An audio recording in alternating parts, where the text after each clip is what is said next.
Siamo i ragazzi della redazione Blog Fuori dal Comune di Gemona e ci troviamo a Udine, dove l'associazione Ospiti in Arrivo tiene delle lezioni di italiano rivolte ai profughi.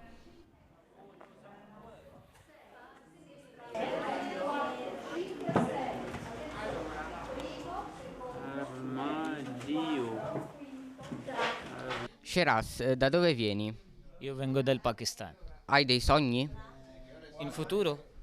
Sì, in futuro io voglio fermare qui. What you wanna be in the future? Yeah, I love to be a journalist in the future, and this is my dream. Trovi utili le lezioni di italiano? Sì, qui prima volta io andiamo qui a imparare italiano bene qui. Cosa ti piacerebbe fare nel futuro? In futuro io voglio di lavoro traduttore in commissione. Perché avete scelto di essere una volontaria? Allora, il volontariato aiuta in questo caso il processo di integrazione, ma soprattutto il volontariato fa conoscere le cose da un punto di vista diretto. Perché ritiene che alcune persone abbiano paura degli immigrati e vogliono che essi siano ricacciati nei loro paesi? Ma probabilmente perché non sanno, forse non conoscono, forse ignorano qual è la situazione. Io credo che l'ignoranza sia il punto fondamentale ed è per questo che, se è possibile, suggerirei a chiunque di provare a fare un'esperienza di volontariato.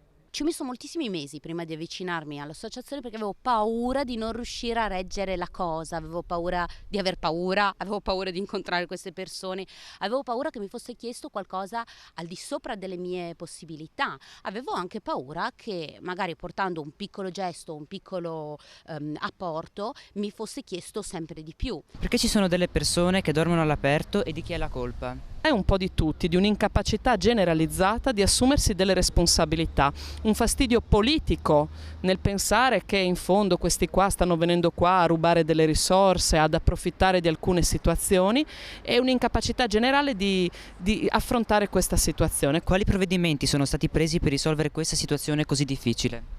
Dal 2013, quando è cominciata questa situazione, abbiamo lavorato con la Prefettura e quindi col Ministero dell'Interno e con le associazioni del terzo settore ad un programma di accoglienza. Siamo partiti, pensate, da 20 posti, in questo momento siamo in convenzione con la Prefettura a 350 posti e abbiamo dovuto addirittura aprire una tendopoli Prefettura con Croce Rossa da quasi 500 posti.